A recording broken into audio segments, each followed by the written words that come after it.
Hello friends, welcome back to another reaction video. So दोस्तों, जैसे कि आपने जनाब का लास्ट व्लॉग देखा था, तो उस व्लॉग की वजह से ना काफ़ी सारे लोगों को गलतफहमी हो गई। बिकॉज उनके कमेंट सेक्शन में भी मैंने इससे रिलेटेड व्लॉग देखा, तो मैंने सोचा चलो आप लोगों की गलतफहमी को क्लियर करना बहुत ज़्यादा ज़रूरी है। सो दोस्तों, हुआ यूँ कि अगर आप लोगों ने ध्यान दिया होगा, जब मौधा की पलटन मुंबई पहुंची थी, तो वहाँ पे उन सबको रिसीव करने के लिए मैडम खड़ी थी। जी हाँ, वैसे तो मैडम कभी खड़ी नहीं होती हैं, बस इस बार मैडम स्पेशली खली थी। बिकॉज आप जानते ही हो कि मैडम का जनाब का शो चल रहा है, और शो में मैडम को संस्कारी बहू भी अपने आप को दिखाना है। जैसे जनाब अपने आप को संस्कारी बेटा दिखाते हैं, तो मैडम का भी ज़रूरत हो जाती है अपने आप को संस्कारी बहू पोर्ट्रे करने की। तो इसी हिसाब से मैडम रिसीव करने के लिए सबको नीचे चली गई, और उसके बाद जैसे ही मैडम ने नानी को कार से उतारा, तो नानी के पैरों को टच किया। तो बहुत से लोगों को ये गलतफहमी हुई कि मैडम ने क्या अम्मा के पैरों को छुआ, जबकि इतने सालों में कभी किसी ने मैडम को किसी के पैर छूते हुए नहीं देखा। तो दोस्तों, वाकई में ये सिर्फ एक गलतफहमी है।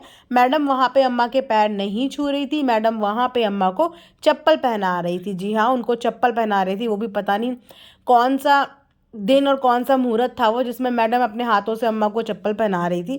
तो वो कोई पैर वैर नहीं छू रही थी। मैंने सोचा आप लोगों को ये क्लियर कर देती हूँ। दूसरी बात ये कि बहुत से कमेंट सेक्शन में लोगों का ये भी कहना है कि मैडम की हालत को देख के लोग अब बहुत ज़्यादा कंसर्न जताने लगे हैं। Because back to back madam कुछ ऐसे ऐसी चीज़ें कर रही हैं जिसकी वजह से जो उनकी ऑडियंस है, जो उन्हें पसंद करती है, वो कहीं ना कहीं डिप्रेस हो रही है, और कहीं ना कहीं उनको बुरा लग रहा है। और आप जानते हो कि मैं हर तरीके की ऑडियंस का पॉइंट ऑफ व्यू नज़रिया रख के ही बात करती हूँ। तो वहाँ पे ऑडियंस का कहना ये है कि रिपीटेडली मैडम को एक ही जीन्स में कम से कम हमने 4-5 बार देख लिया। चाहे वो मॉल में आप देख लीजिए, चाहे वो आप स्पा में देख लीजिए, चाहे आप वो सेट पे देख लीजिए, चाहे इससे पहले भी जनाब की शूट में देख लीजिए, 4 से 5 बार मैडम को एक ही जीन्स में देख लिया। और आपने बाकी मैडम का पूरा ड्रेसिंग देखा ही होगा। जो मैडम ने स्वेट शर्ट्स पहनी थी, उनमें से कोई भी ऐसी नहीं लग रही थी कि जो मैडम की अपनी पर्सनल होगी। वो वाकई में ऐसी लग रही थी कि मैडम ने जनाब की कैरी की हुई है। तो मैडम का सडनली ऐसा क्या हो गया कि मैडम का हर चीज़ से मोह माया एकदम से हट गई।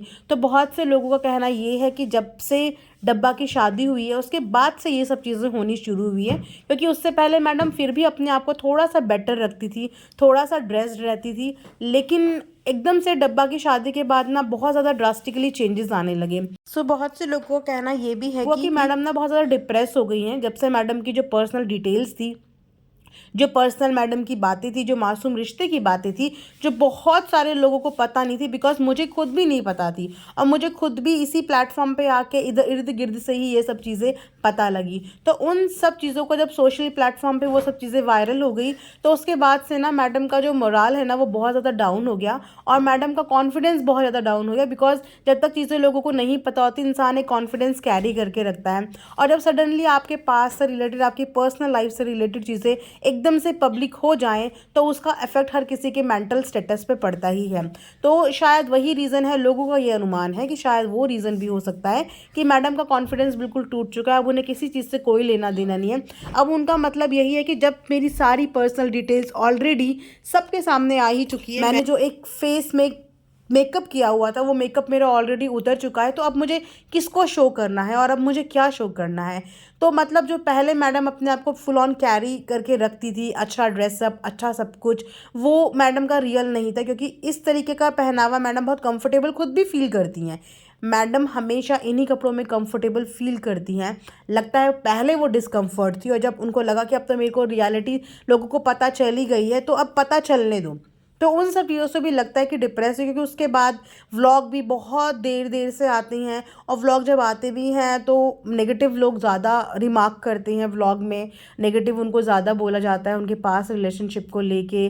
मुझे खुद भी नहीं पता ये खबर कहाँ से आई, कैसे आई, किसने ली, क्यों ली, लेकिन अगर किसी खबर की वजह से किसी का मेंटल लेवल या मेंटल किसी को प्रॉब्लम होती है ना, तो उन सब चीज़ों के बारे में बात नहीं करनी चाहिए। बिकॉज हम यहाँ पे एक प्लेटफॉर्म पे हैं, और इस प्लेटफॉर्म को यूज़ हम लोग रिएक्शन के लिए करते हैं। हम यहाँ पे किसी को भी न्याय या इंसाफ या जस्टिस दिलाने की बातें नहीं करते, बिकॉज उसके लिए हमारा इंडियन लॉ है। और ना ही हम किसी के पर्सनल रिश्तों में घुसने की ज़रूरत करते हैं, बिकॉज पर्सनली एक्चुअल में हम लोग वहाँ पे अवेलेबल ही नहीं है, हम वहाँ पे रह ही नहीं रहे हैं। तो हमें सर्कमस्टांसिस का कोई भी दूर दूर तक आइडिया नहीं है कि किसके साथ क्या सर्कमस्टांसिस हुए या क्या रियलिटी हुई। हम हम लोग जो देखते हैं उसके ऊपर रिएक्शन देते हैं, मेरा भी काम वही है। मैं जो व्लॉग में देखती हूँ और जो व्लॉग में मुझे प्रॉब्लमेटिक चीज़ें लगती हैं मैं उन चीज़ों पे बात करती हूँ, ताकि ये इन्फ्लुएंसिंग एक आम जनता तक ना पहुँचे, एक गलत सोशल मैसेज लोगों तक ना पहुँचे। बिकॉज इनका जो भी पास्ट रहा है या इनका जो भी पर्सनल इशू रहा है वो इनके व्लॉगिंग में आने से पहले का रहा है। अब ये इनका बैड लक बोलिए, अगर कि उस बात में सच्चाई है, क्योंकि मुझे भी अभी ऐसा कुछ नहीं पता कि उस बात में कितनी सच्चाई है कितना झूठ है। मैंने ऐसा कोई प्रूफ देखा ही नहीं है, मैं क्यों बोलूँ जब मैंने ऐसा कोई प्रूफ अपनी आंख से देखा ही नहीं है, मैंने भी सिर्फ सुना है। और सुनी सुनाई बातें तो बहुत कुछ होती है, रियलिटी क्या है क्या नहीं ये तो जब तक हम सबूत अपनी आंखों से ना देख लें तब तक डंके की चोट पे हम कुछ भी नहीं बोल सकते। सो इसीलिए मैं कभी भी ना इनके पर्सनल बाउंड्री में जाके कोई भी रिमार्क नहीं देती है, कोई भी रिएक्शन नहीं देती। बिकॉज जिस चीज़ के बारे में मुझे ऑथेंटिकली मेरे पास प्रूव नहीं है, मैं उस चीज़ के बारे में क्यों किसी की बात करूं। तो मैडम के साथ भी यही लोग अंदेशा लगा रहे हैं कि जो इनका ये वाला रूप हो चुका है ना, बिल्कुल लेट इट बी वाला, केयरलेस वाला, किसी चीज़ से कोई लेना देना नहीं, स्टारडम भूल चुकी हैं, एक सेलिब्रिटी रह चुकी हैं, ये भूल चुकी हैं। इनफैक्ट पैप्स के सामने भी ऑरेंज कलर का दुपट्टा उन्होंने स्टॉल ऑरेंज कलर का ऐसे ओढ़ा हुआ था। मतलब उन्हें अब अपने आप से ऐसा लगता है जैसे कोई मोहब्बत ही नहीं रह गई हो। उन्हें ये लगा कि मेरी सारी रियलिटी दुनिया के सामने आ गई, तो अब मैं किस चीज़ का नाटक करूँ या मैं क्या शो ऑफ करूँ। पता नहीं उनके मन के अंदर क्या चल रहा है क्या नहीं चल रहा है। बिकॉज वो एक सेलिब्रिटी हैं और घर में उनके पास अच्छी खासी मैन पावर है, यानी कि घर में अच्छा खासा हाउस हेल्प है। वो चाहें तो अपने आप को बहुत अच्छे से पैम्पर्ड और मेंटेन रख सकती हैं। लेकिन मुझे लगता है कि उनकी अब खुद के अंदर की इच्छाएं ही ख़त्म हो चुकी हैं। ऐसा नहीं है कि उनके पास पहनने के लिए कपड़े नहीं हैं, उनके पास पहनने के लिए मल्टीपल क्लोथिंग्स हैं। उनकी वार्डरोब देखी है, उनके शॉपिंग्स देखी हैं, लेकिन उसके बावजूद एक ही कपड़े को बार बार रिपीट करके दिखाना, मतलब समझ नहीं आता कि ऐसा क्यों हो रहा है या इसका रीज़न क्या है। पर्पसली हो रहा है, पर्पसफुली भी हो रहा है तो क्यों हो रहा है, आई डोंट नो ये सारे रीजंस क्या हैं।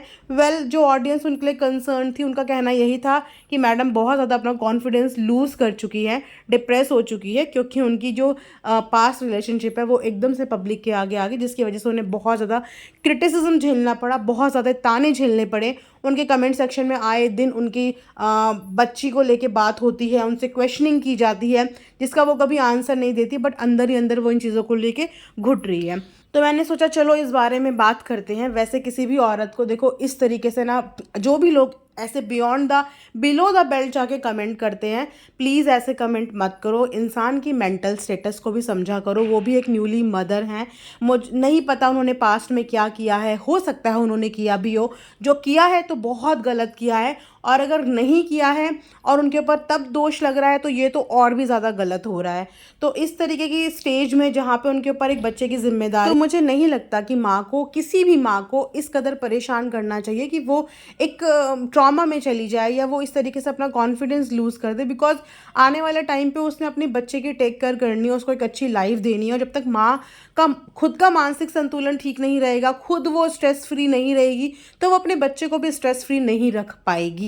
बाकी अगर कि ऐसा कुछ भी नहीं है और मैडम जानबूझ कर नौटंकी नाटक कर रही हैं तो मैडम ये बहुत गलत कर रही हैं। बिकॉज इस तरीके से मैडम अपनी ऑडियंस का ट्रस्ट लूज कर लेंगी, उनका विश्वास तोड़ देंगी और उनका दिल तोड़ देंगी। बिकॉज आज भी लोग ऐसे हैं जो अंधा प्यार करते हैं, आज भी ऐसे लोग हैं जो सामने सबूत देख के डिनाई तक करने को रेडी रहते हैं बिकॉज ऑफ लव। तो दोनों ही कंडीशन में मैडम का ही लॉस होगा।